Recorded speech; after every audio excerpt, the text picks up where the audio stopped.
지금 이제 아들이나 딸 그리고 뭐 손자나 손녀 이제 수학 시간인가요?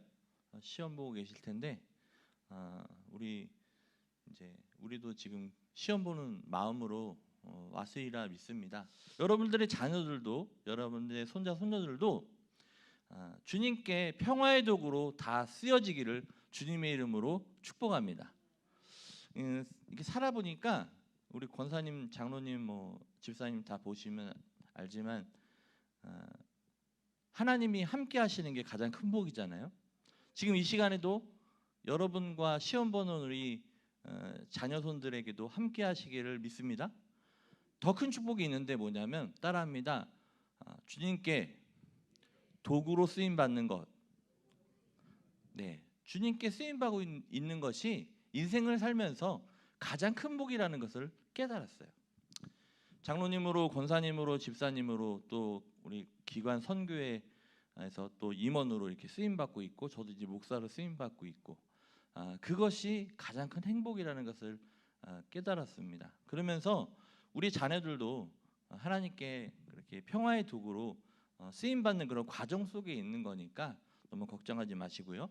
오늘 말씀을 저에게 주어진 시간이 12시 10분까지예요. 그런데 이제 1시간 반 이상을 이제 설교를 해야 되는데 그건 아니잖아요, 그죠? 그래서 제가 한 1시간 정도로 설교 마치고 기도하는 걸로 그렇게 하겠습니다. 오늘 말씀의 제목은 따라합니다. 하나님은 어떤 사람에게 길을 지도하시고 길을 만들어 주시는가? 하나님은 어떤 사람에게 길을 가도록 지도하시고 또 길을 만들어 주시는가? 오늘 본문 잠언 3장 5절에서 7절까지 말씀을 통해서 같이 살펴보기 원합니다. 제가 교육국에서 중등학교 담당으로, 그러니까 중등학교 하면서 고등학교도 같이 이렇게 사역을 했었지만 5년을 사역했었거든요. 그리고 이제 지역으로 와서 8년이 넘어가고 있는데 이제 성도님들이 또 학생들이 고민 상담을 합니다. 그리고 기도 요청을 막 받아요. 그러면은 가장 많은 기도 제목이 뭐냐면 인생을 어떻게 살아야겠는가, 인생의 길에 대한 것이 제일 많습니다. 요즘에는 좀 이렇게 아프신 분들 기도가 좀 더 많은데 그래도 지금까지도 어쨌든 인생에 어떻게 살아야 될 것인가에 대해서 많아요. 우리가 살아가면서 인생의 길을 정하는 문제는 매우 중요한데요. 우리가 출발이 같아도 내가 어떤 길을 선택하는가에 따라서 인생의 질과 성패가 결정이 되는 것을 보게 됩니다. 오늘도 그렇지만 저도 이제 신방을 하지만 새벽 기도 때 기도하고요. 오늘 하루 일과를 계획을 하지 않습니까? 그런데 그렇게 잘 안 돼요. 내 마음대로 되는 게 아니더라고요. 누가 인도해 주셔야 되는 거예요? 하나님이 인도해 주셔야 되는 거죠. 여러분들 자녀의 인생도 또 여러분들의 인생도 하나님이 길을 지도하시고 만들어 주시기를 주님의 이름으로 축복합니다. 그러면서 우리 5절 말씀 같이 읽어보겠습니다. 5절 시작.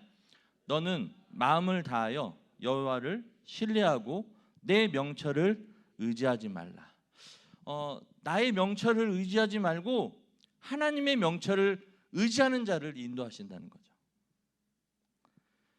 이 본문의 말씀은 누가 지었냐? 여러분 잘 알고 있는 지혜의 왕 솔로몬이 지었습니다. 이 내 명철을 의지하지 말라는 말씀은 바꿔서 말하면 하나님 앞에서 내 명철과 내 길이 얼마나 무능하고 초라한가를 인정하고 고백하는 것인 거예요. 내가 내 뜻대로 또 내 명철대로 내 뜻대로 살아가는 것은 성경에서 얘기하고 있지만 그 길은 하나님이 보실 때 아닌 거죠. 하나님의 뜻대로 사는 것이 따라합니다. 신앙생활입니다. 네, 신앙생활이라는 것은 내 뜻대로 살고 내 명철대로 내 의지로 사는 건 신앙생활이 아니에요. 이 신앙생활은 주님의 뜻대로 또 주님의 명철대로 주님의 그 말씀에 순종하며 사는 삶, 그것을 신앙생활이라고 얘기하고 있는 겁니다. 지금 시험 보고 있는 우리 자녀손들에게도 그와 같은 그런 복이 있기를 주님의 이름으로 축복합니다. 내가 해보니까요, 내가 하는 것보다 누가 하는 게 더 확실한 거예요. 하나님이 내 길을 지도하시고 만들어 주시는 그 길이 내가 막 엄청나게 노력해도 안 되는 것들인데 하나님은 그걸 하실 수 있거든요. 그거를 깨달았습니다. 여러분들 인생도 또 자녀들의 인생도 주님이 인도하시는 그런 인생을 사시기를 축복합니다. 여러분 나폴레옹 아시죠? 나폴레옹이 유럽을 이제 정복합니다. 그리고 그 기세를 몰아서 러시아까지 진격해 들어가려고 할 때의 일인데 이제 출정 전날 그는 한 귀족 부인을 만나서 이길 수 있다, 그 승전의 확신을 갖고 자신의 계획을 그 귀부인에게 나폴레옹이 설명합니다. 그런데 그걸 듣고 있던 그 귀부인은 예수님을, 하나님을 믿는 사람이었죠.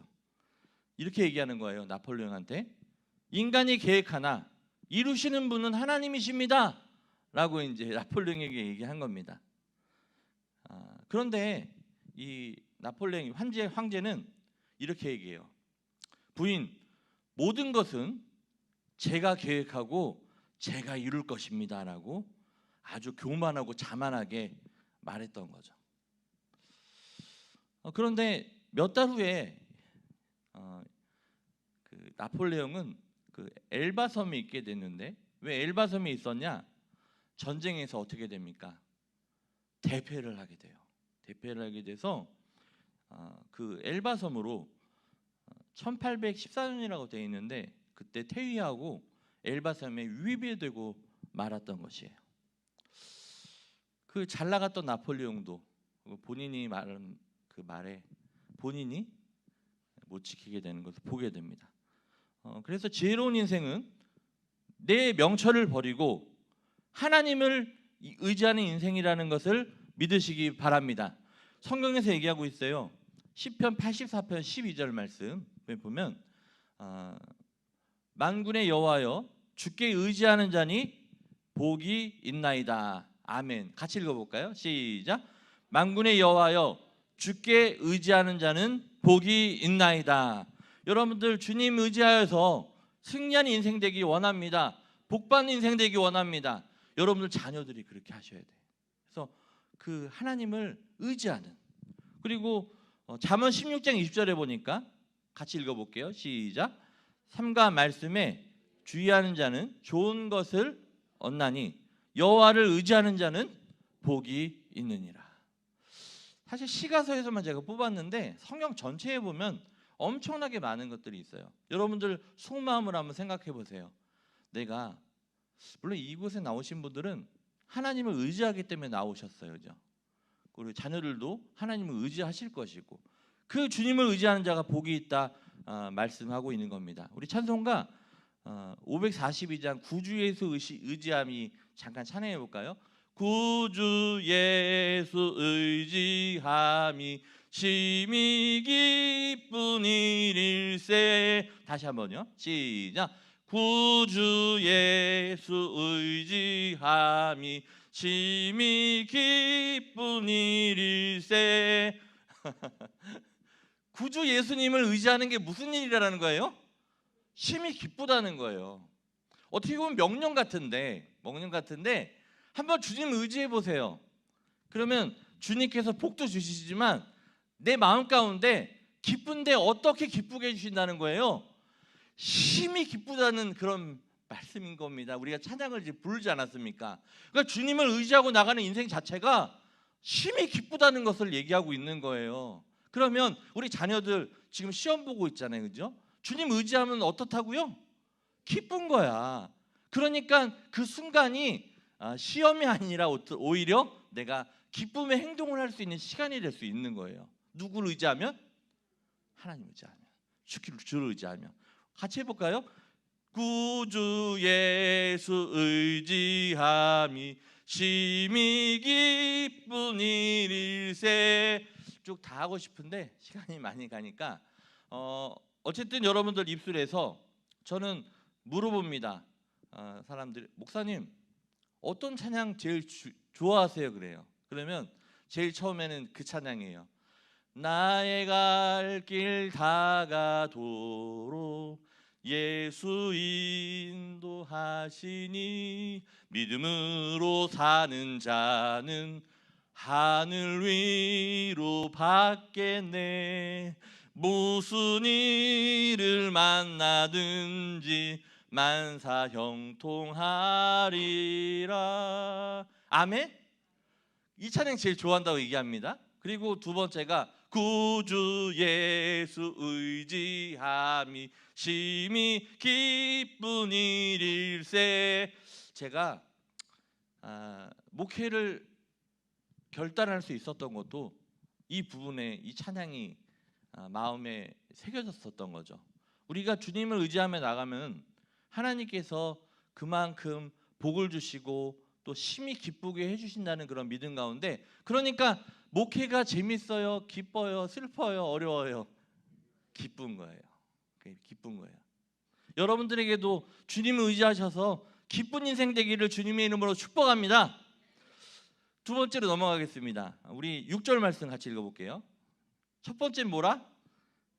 주님을 의지해라. 두 번째 6절 읽습니다. 시작. 너는 범사의 그를 인정하라. 그리하면 내 길을 지도하시리라. 아멘. 여러분들 사실 누구의 지도를 받고 싶어요?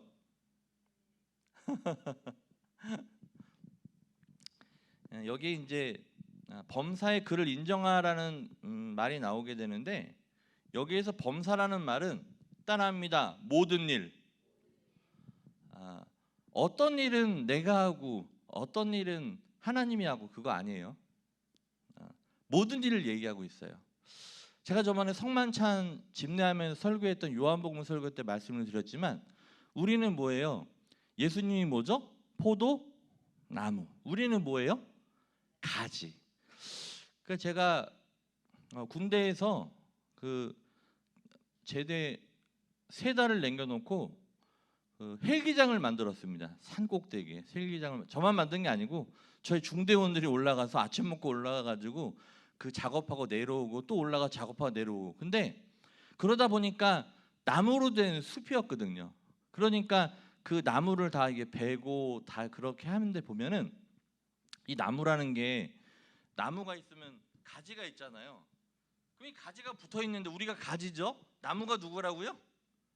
예수님이잖아요. 근데 이게 가지가 다 붙어 있어야 되는데 이 가지가 조금 나무에게 떨어졌어요. 좀 벌어졌어요. 20% 30% 벌어졌어요. 그러면 그 가지는 어떻게 돼요? 그 가지는 죽게 되는 걸 보게 됩니다. 시간차. 어떻게 붙어 있어야 돼요? 다 붙어 있어야 됩니다. 우리가 신앙생활하면서 그래요.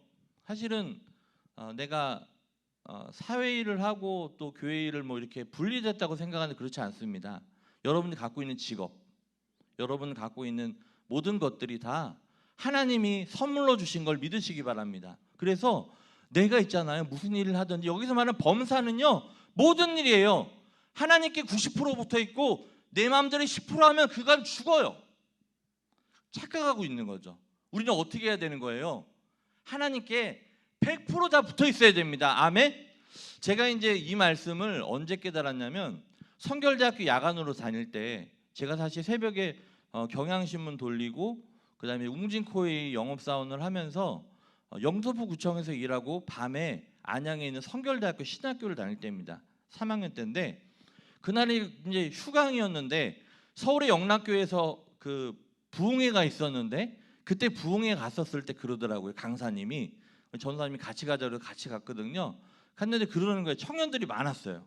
청년들이 거의 90% 이상이었습니다. 그러면서 얘기하는 거예요. 그 강사님은 그때 당시에 뭐 60 정도 됐다고 봐야죠. 그런데 그러는 거예요. 살아보니까 양다리 거쳐서는 게임이 안 된다 그러는 거예요. 신앙생활도 모든 것을 다 투자해야 그렇게 해도 될까 말까다 얘기를 하더라고요. 근데 저는 그때 뭐 했어요? 신문, 경향신문 돌렸지, 웅진코웨이 영업사원 했지, 그리고 영등포구청에서 민원복사가 재무회계과 세무회계까 제가 일했거든요. 일하고 밤에 학교 다니고 또 교회 가가지고 이제 뭐 찬양단 리더도 하고 청년회장도 하고 교사도 하고 뭐 그러면서 여러 가지 일들을 막 했었거든요. 근데 그때 가서 하나님이 저에게 무슨 마음을 주셨냐?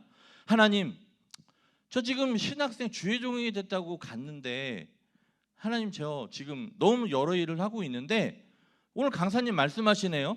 하나님께 100%다 집중해도 되지 않는다고 그러네요. 대학원 가서는 하나님 저 주의 일만 할 수 있도록, 공부만 할 수 있도록, 사역만 할 수 있도록 도와주시옵소서 하고서 그때부터 기도했던 겁니다.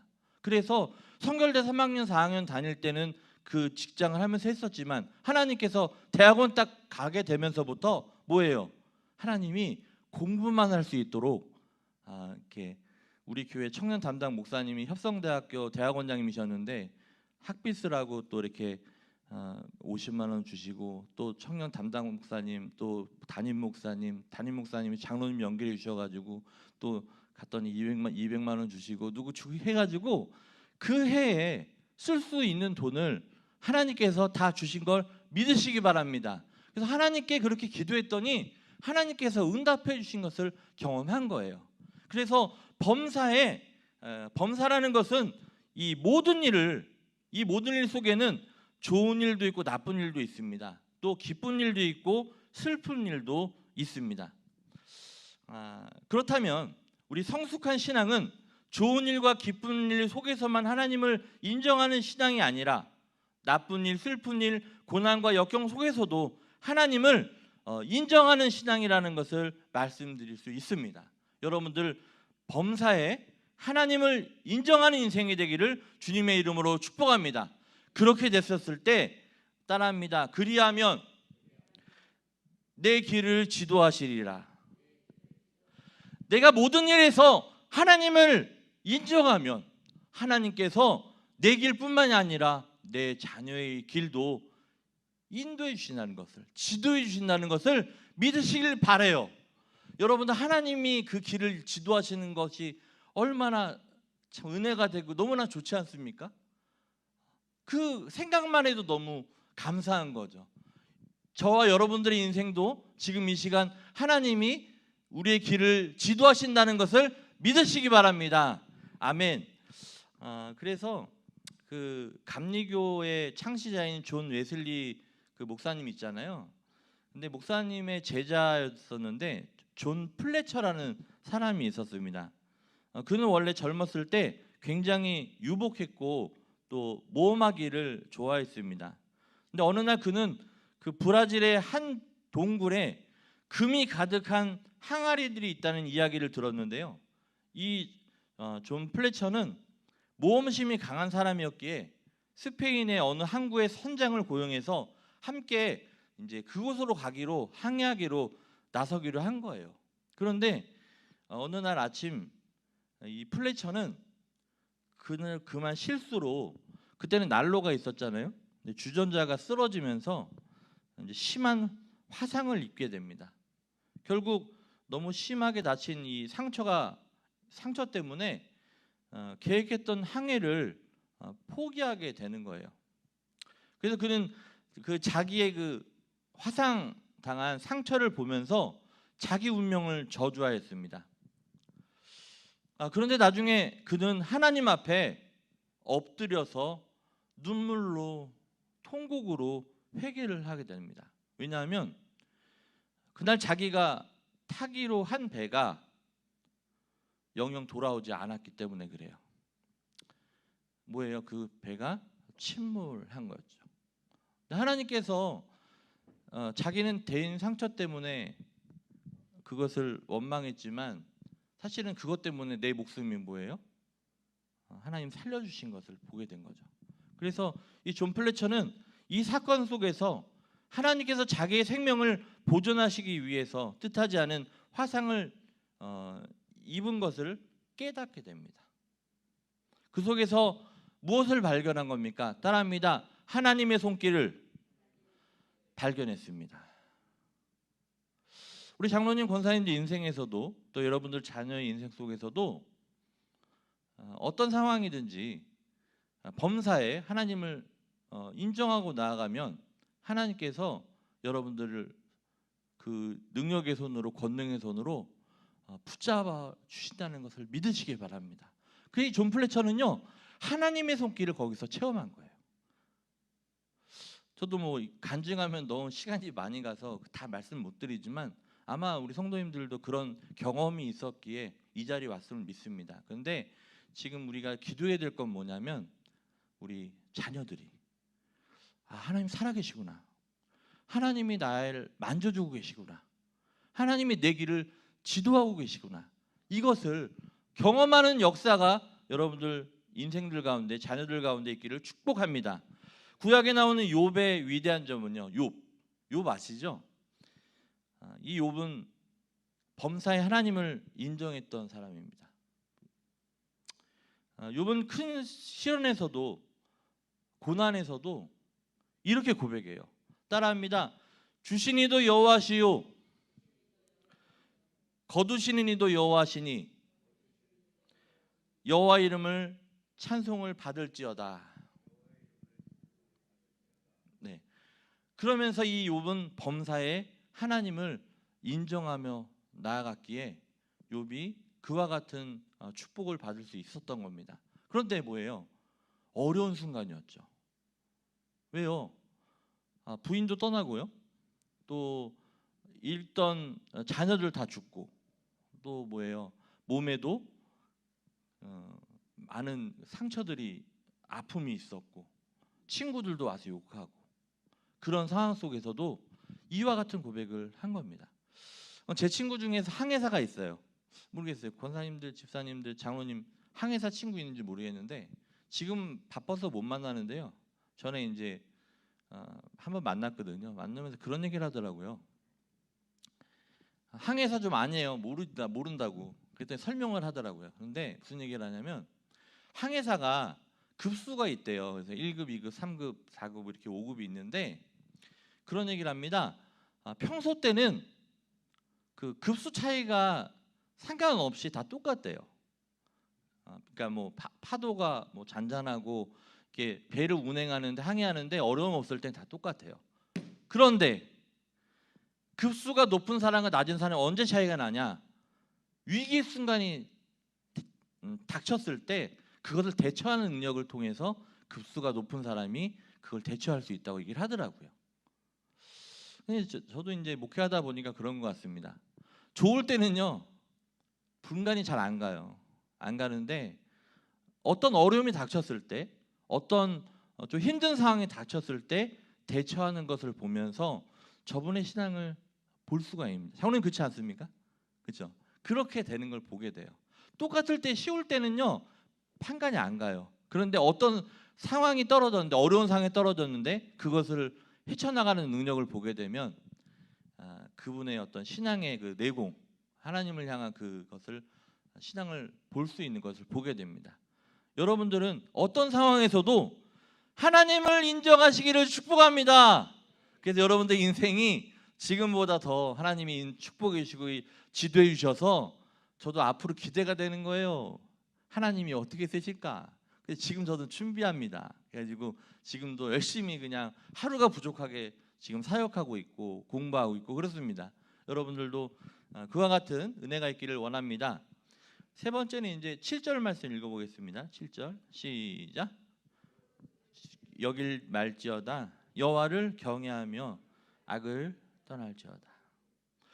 이 말은요, 하나님을 경외하고 악을 떠나는 사람은 하나님께서 그의 인생의 길을 열어주시고 책임져 주시겠다는 그런 말씀입니다. 성경에 이제 다니엘과 세 친구를 보게 되면 그들은 포로의 신분으로 바벨론의 그 궁에 거하면서 엘리트 교육을 받아요. 최고의 교육을 받는 거죠.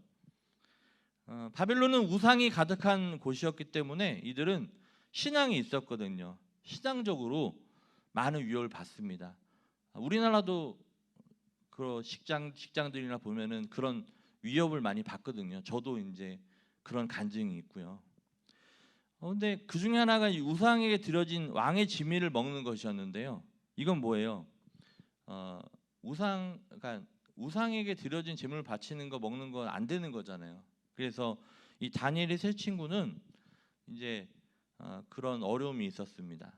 근데 왕의 진미를 거부하는 건 그때 당시에 죽음을 의미하고 있거든요. 죽음. 그럼에도 그들은 왕을 두려워하지 않고 하나님을 두려워했고 악을 행하지 않았다는 것이죠.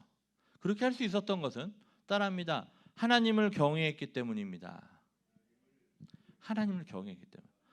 출애굽기 1장에도 보면은 그 산파가 그래요. 산파가 이제 그 산파를 불러다가 이 바로 왕이 얘기하잖아요. 남자를 죽여라. 나오면 다 죽여라. 근데 그 산파들이 하나님을 두려워했다고 얘기하고 있어요.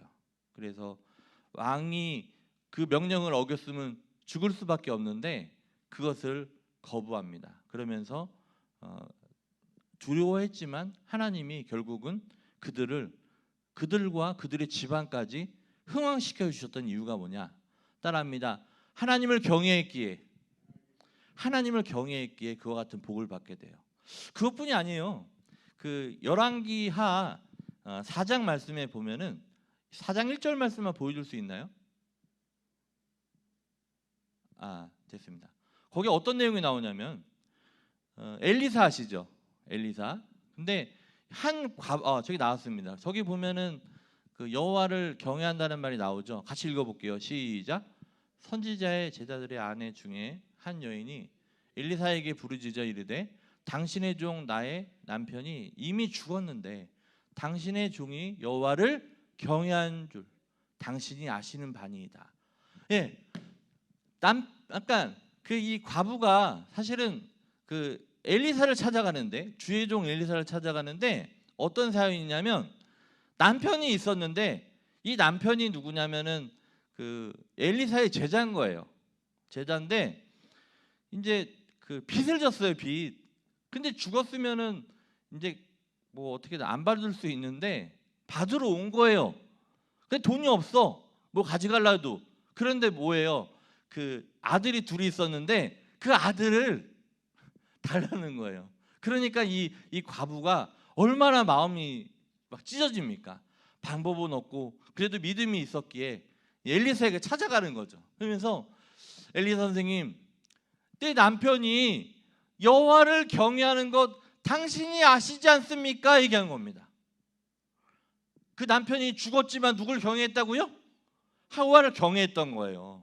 그래서 온 겁니다. 엘리사가 그래 그럼 뭘 원하느냐 했을 때 뭐 가지고 있는 게 뭐냐 했었을 때 이제 기름 한 그릇밖에 없다 얘기한 겁니다. 그런데 엘리사가 하나님이 주신 마음이었겠죠. 하나님이 일하신 거였고 이 남편이 이 과부 이 여자의 남편이 여호와를 경외했기에 도와주고 싶은 거죠. 그래서 하나님께 기도하면서 그릇을 다 가져와라.